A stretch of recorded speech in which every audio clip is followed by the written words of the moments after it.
Good morning बच्चों। आज का हमारा टॉपिक है सामाजिक दायित्व, स्वेच्छावृत्ति और श्रमदान। सबसे पहले हम सामाजिक दायित्व या समाज के प्रति हमारा क्या क्या दायित्व है, इस दायित्व को समझेंगे।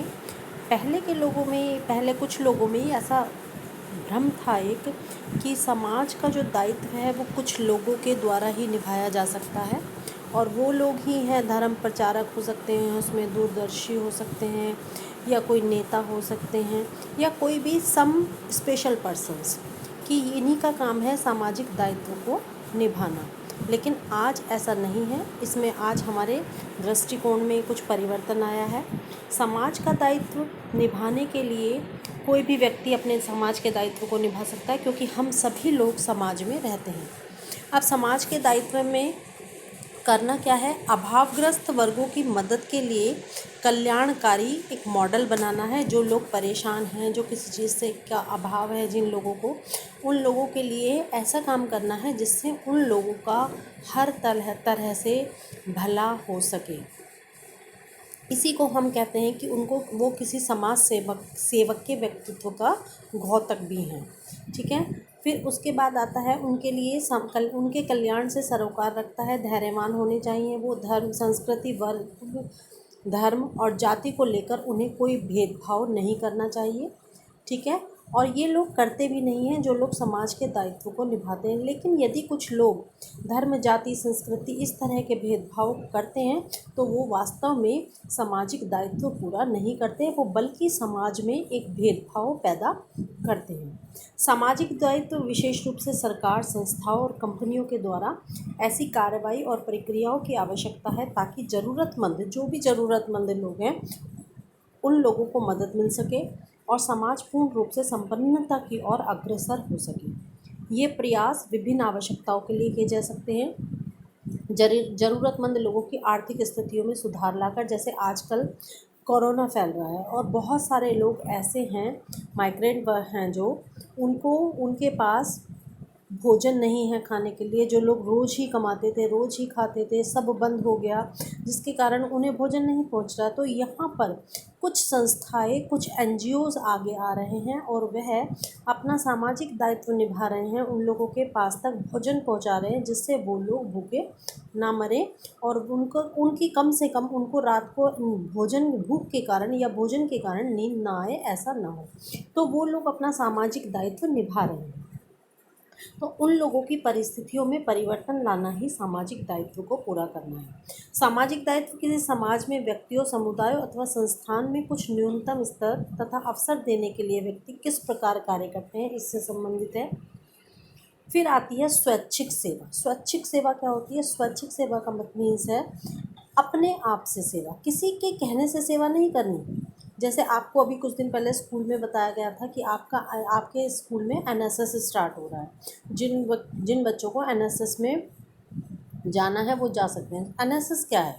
सोशल सर्विस ही है कि वहाँ पर आप अपनी तरफ से अपनी स्वैच्छिक सेवा दे सकें। और स्वैच्छिक सेवा वह व्यक्ति ही दे सकता है जिसे दूसरे से कोई लालच ना हो। यदि हमें दूसरे से कोई लालच है और हम बदले में कुछ धन प्राप्ति का उद्देश्य है हमारे अंदर, तो हम स्वैच्छिक सेवा नहीं दे सकते। स्वैच्छिक सेवा देने के लिए पूरी तरह से समर्पित होना पड़ता है, पूरे मनोभाव से स्वैच्छिक सेवा दी जाती है। तो स्वैच्छिक सेवा मीन्स अपनी सेवा इस तरह से देना कि दूसरे व्यक्ति तक हमारी सेवा पहुंच जाए और हमें उसके बदले में किसी प्रकार के धन का कोई भी लालच ना रहे।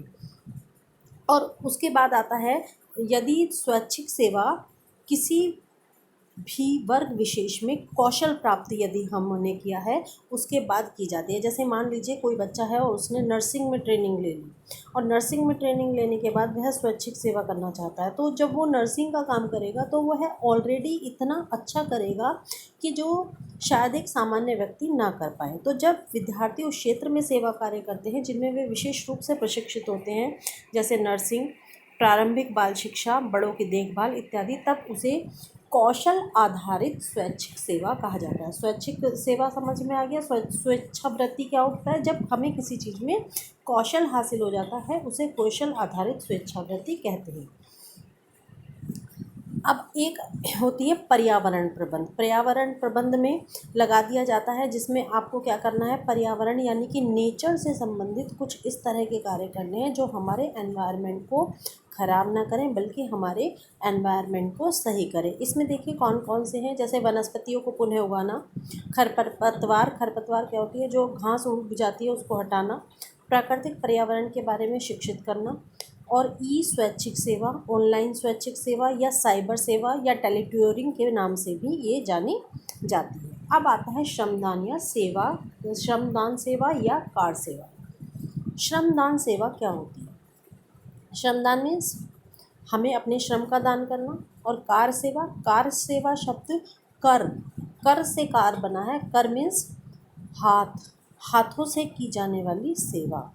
जैसे चलो पहले आपको श्रमदान सेवा बताते हैं। प्रत्येक मनुष्य जीवन में संतुष्टि और पारितोष चाहता है, सेटिस्फेक्शन चाहता है। इसे पाने के लिए बहुत से लोग आर्थिक लाभ के बारे में भी नहीं सोचते और स्वयं को ऐसी गतिविधियों में लगा देते हैं जो कम संपन्न अथवा अल्पतम साधनों वाले लोगों के हित वाली अथवा प्रकृति के संरक्षण संबंधित होती है। इस प्रकार दोनों लक्षणों आध्यात्मिक और भौतिक में भी संतुलन बनाए रखने की आवश्यकता वास्तव में मानव प्रसन्नता और धर्म का सार है। इसके लिए लोगों ने दूसरों की सेवा का दायित्व लिया है। श्रमदान करना ऐसा विश्वास है कि सेवा करने से मन को शांति मिलती है। जब हम किसी व्यक्ति की सेवा बिना किसी स्वार्थ के, बिना किसी धन लाभ के और निस्वार्थ भाव से, बिना कुछ सोचे समझे करते हैं तो उस काम को करने के उपरांत हमारा मन ताज़ा होता है और हमें मानसिक संतुष्टि प्राप्त होती है और हमारे अंदर की जितनी भी नेगेटिविटी है वो सब खत्म हो जाती है। श्रमदान को भारतवासियों ने जीवन में अपनाया। यहाँ श्रम का अर्थ है मेहनत और दान का अर्थ है देना, यानी अपनी मेहनत को दूसरों को बिना किसी शुल्क के मुफ्त फ्री में ही उपलब्ध कराना। और इसमें हम उन लोगों की मदद करते हैं जिनके पास साधन उपलब्ध नहीं होते और उन लोगों को बिना किसी शुल्क के, बिना किसी पैसे के सेवा उपलब्ध करा दी जाती है। फिर दूसरा आता है कार सेवा। कार सेवा में मैंने अभी आपको बताया, कार सेवा मीन्स कार शब्द बना है कर से और कर होते हैं हाथ, हाथों से की जाने वाली सेवा। इसमें गुरुद्वारे सबसे अच्छा एग्जाम्पल है। जो भी बच्चे गुरुद्वारे में गए हैं, कोई से भी गुरुद्वारे में, वहाँ देखा होगा कि जब हम शूज़ उतारते हैं वो हमारे शूज़ को भी हाथों से उठाकर रखते हैं। तो वो क्या कर रहे हैं, वहाँ पर सेवा कर रहे हैं, अपने हाथों से सेवा कर रहे हैं। अब आता है सामाजिक स्तर पर सामूहिक उत्थान। देखा जाता है कि किसी समस्या के समाधान के लिए सामाजिक उन्नयन और सामाजिक प्रयास किए जाते हैं। यह समस्या समाधान सड़क निर्माण, स्वच्छता से जुड़ी स्थितियों को सुधार कर जन संरक्षण और आर्थिक लाभ से लेकर जेंडर, वर्ग या जाति उत्पीड़न को कम करने के लिए भी हो सकता है। यह प्रयास मानव समानता, श्रम की महत्ता और ऐसे लोग जो परस्पर मदद कर सकते हैं के चिंतन से ही संभव हुआ है।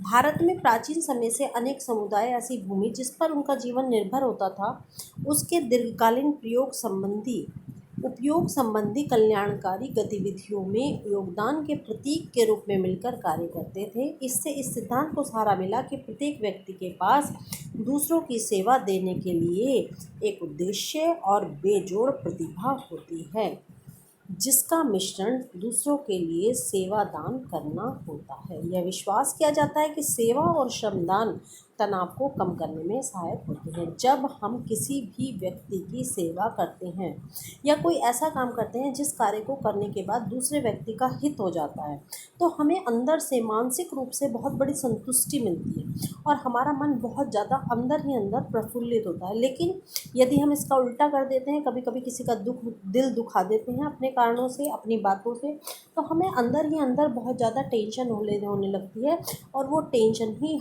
तनाव ही हमारे अंदर एक बहुत बड़ी बीमारी का भी रूप ले लेता है। तो सामाजिक कार्यों, सामाजिक दायित्व, नेतृत्व और गतिविधि में लगे व्यक्ति सामाजिक वर्ग, जाति, रंग, पंथ, जेंडर या आयु पर बिना ध्यान दिए हुए मनुष्य की प्रतिष्ठा, योग्यता और मूल्यों के प्रति वचनबद्ध होते हैं। लेकिन आजकल क्या है, समाज के साथ लाभ बांटने के दृष्टिकोण से बड़ी बड़ी कंपनियों द्वारा निगमित सामाजिक उत्तरदायित्व भी निभाए जा रहे हैं, जिसको CSR निभा रहा है। निगम के नेता, कंपनियां, उनकी गतिविधियों का उपभोक्ता, कर्मचारियों, समुदायों, पणधारियों और जनता तथा पर्यावरण पर पड़ने वाले प्रभावों की जिम्मेदारी लेते हैं। CSR के वर्तमान प्रस्तावों में क्या क्या सम्मिलित है, देखिए। इसमें प्रारंभिक बाल शिक्षा, बच्चों की स्कूली शिक्षा का संवर्धन, बड़ों के लिए कौशल प्रशिक्षण, कुपोषण मीन्स जिन लोगों को पूरा भोजन नहीं मिल पाता, जितने पौष्टिक तत्वों की आवश्यकता उनके भोजन में होती है वो सब उन्हें नहीं मिल पाते। अस्वस्थ और मृत्यु दर को कम करना, अस्वस्थता मीन्स जो पूरी तरह से स्वस्थ नहीं है, और रोकना। ग्रामीण और आदिवासी क्षेत्रों में स्वास्थ्य सुधार कार्यक्रम शुरू करना। प्रौढ़ शिक्षा कार्यक्रम, प्रौढ़ शिक्षा मीन्स जो लोग पढ़े लिखे नहीं हैं लेकिन वो अब पढ़ना चाहते हैं तो उनके लिए प्रौढ़ शिक्षा कार्यक्रम। अनौपचारिक शिक्षा मीन्स पूरी तरह से स्कूल में नहीं जाना होता लेकिन उनको घर पर रहकर ही शिक्षा उपलब्ध कराई जाती है।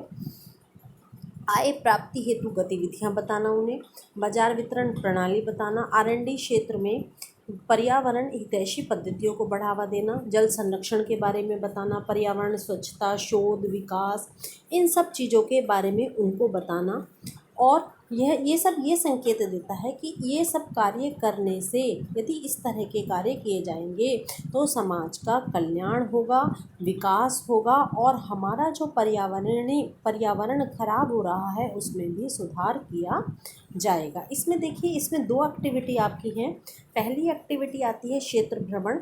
इसमें आपको किसी भी एक NGO में जाकर वहाँ पर देखना है कि स्वैच्छिक कार्य जो वो कर रहे हैं वो उनके बारे में आपको अपने विचार लिखने हैं। तो अभी लॉकडाउन चल रहा है तो आप कहीं जा तो नहीं सकते, लेकिन अब आपके पास एक बहुत अच्छा मौका है कि बिना जाए ही आप देख सकते हैं, आप न्यूज़ में सर्च देख सकते हैं कि कौन कौन से NGO हैं जो उन लोगों की मदद कर रहे हैं जिनके पास भोजन नहीं पहुंच रहा है। जैसे मैंने देखा था टीवी में, इस्कॉन टेम्पल वाले बहुत ज़्यादा मदद कर रहे हैं।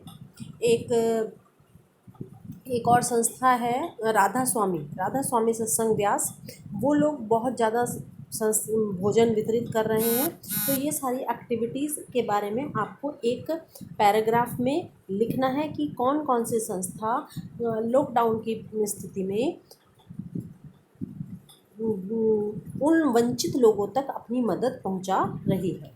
एक एक्टिविटी, दूसरी एक्टिविटी देखिए, विद्यार्थियों के समूह बनाने हैं 6 से 8, और इसमें आपको क्या करना है, इंटरनेट का प्रयोग करके। सब बच्चों के पास फ़ोन है तो यहाँ पर आपको ये 4 टॉपिक दिए हैं, इसमें से किसी एक टॉपिक पर ये 4 नीचे वाले जो चर्चा के बिंदु हैं हर एक पॉइंट के बारे में लिखना है। जैसे आपने सपोज़ करो एक पॉइंट इसमें से सेलेक्ट किया, राज्य सरकार द्वारा पहल, ठीक है, या नगर परिषद द्वारा पहल, या भारत सरकार द्वारा पहल।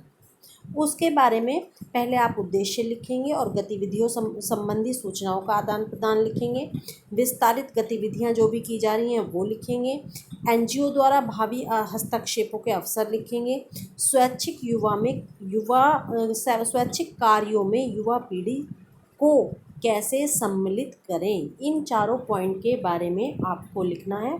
यहाँ पर ये टॉपिक ख़त्म हो गया। अगला टॉपिक हम कल पढ़ेंगे, लेकिन जो काम आपको, जो होमवर्क डेली दिया जा रहा है, इसको यदि आप डेली करते रहोगे तो आपके ऊपर वर्क प्रेशर बहुत ज़्यादा नहीं होगा और आपका सारा काम समय से पूरा होता रहेगा। अदरवाइज़ बेटा जब स्कूल खुलेंगे तो आपके ऊपर इतना ज़्यादा प्रेशर होगा कि आप सारा काम नहीं कर पाओगे।